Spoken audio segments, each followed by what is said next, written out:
పరం శాంతి. ఈరోజు పురుషార్థం నాకు ధారణా పాయింట్స్. బాప్ అంటున్నారు, పిల్లలు నా నలువైపులా పరం లైట్, పవిత్రమైన లైట్ వ్యాపించి ఉంది అని అనుభవం చేసుకోండి. నా రూమ్లో కూడా లైట్, పరం లైట్ యొక్క ప్రకాశము వ్యాపించి ఉంది అని అభ్యాసం చేస్తూ ఉంటే ప్రకృతి మీకు చాలా సహయోగం చేస్తూ ఉంటుంది. అది సాతిగా అయిపోతూ ఉంటుంది. ఏ విధంగా విశ్వ పరివర్తన కార్యక్రమానికి మీరు బాపుకు సహయోగిగా అయ్యారో, సాతిగా అయ్యారో, అదేవిధంగా ప్రకృతి కూడా మీకు విశ్వ పరివర్తన కార్యక్రమాన్ని సంపన్నం చేయుటకు సహయోగిగా అవుతుంది. పిల్లలు, పరివర్తన అయ్యేదే ఉంది, జరిగే తీరుతుంది. వాహి పడాహై. అందుకని సదా మీరు ఎవరు రెడీగా ఉండండి. అన్నీ బాప్ సంభాళిస్తూ ఉంటారు. ఎందుకంటే బాధ్యత అంతా బాపుదే కదా, మీది కాదు. కేవలం మీరు నిమిత్త మాత్రులు. కేవలం విజయరత్నాలైనటువంటి పిల్లలు మీరు. ఎవరైతే నిశ్చయ బుద్ధిగా అవుతారో వాళ్ళు బాపు యొక్క విషయాన్ని, బాపు యొక్క ప్రతి ఒక్క మాట పైన నిశ్చయం పెట్టుకుంటారు. బాప్ సమానంగా అవుతారు.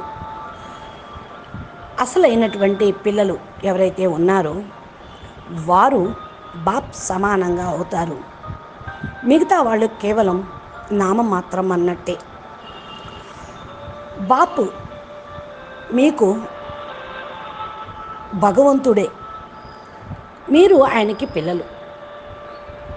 మరి పరమాత్మే బాపులాగా అయ్యారు. ఇప్పుడు మీరు పిల్లలైపోయారు. ఆయనే స్వయంగా మీకు చదివిస్తూ ఉన్నారు. ఇప్పటి వరకు మీరు స్వయం ప్రసన్నంగా ఉన్నారు.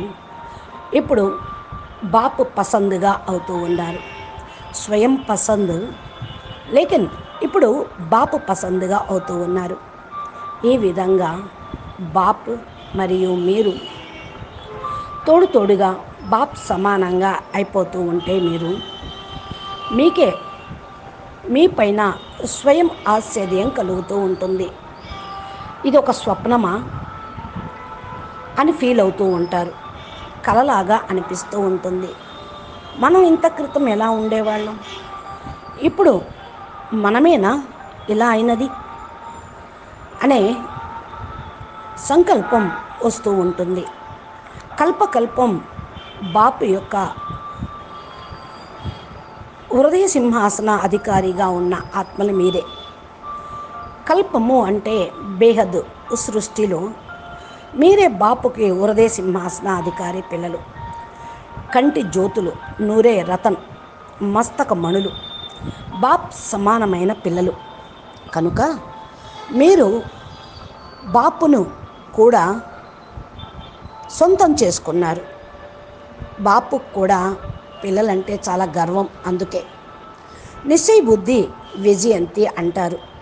అందుకనే పిల్లలు తమ యొక్క గుణాలు మరియు శక్తుల్ని ఉపయోగించండి. బాపు యొక్క గుణాలను, శక్తుల్ని ఉపయోగించండి. మీరు ఎక్కువలో ఎక్కువ మీ సీట్లో సెట్ అయి ఉండండి. ఎంత అధికంగా మీరు మీ సీట్లో సెట్ అయిపోతారో త్వరగా అంతగా పరివర్తన కార్యక్రమం ప్రారంభం అవుతుంది. చాలా తేలిగ్గానే బాప్ సమానంగా అయిపోతారు. విశ్వ పరివర్తన కార్యం కూడా సంపన్నమైపోతుంది. సీట్లో సెట్ కండి, అనగా ప్రభావముక్తులుగా కండి. ఎలాంటి పరిస్థితి అయినా సరే, ఎలాంటి రోగమైనా సరే, ఏ వైపునైనా సరే, ఏ ప్రాబ్లం కూడా మిమ్మల్ని కదిలించకుండా ఉండేటువంటి స్థితిలో స్టేజ్లో మీరు ఉండిపోవాలి. అచ్చా, పరం శాంతి, నమస్తే, ధన్యవాదాలు. बेहद के बेहद परम परम परम महाशांति है, महाशांति है, महाशांति है। नमस्ते।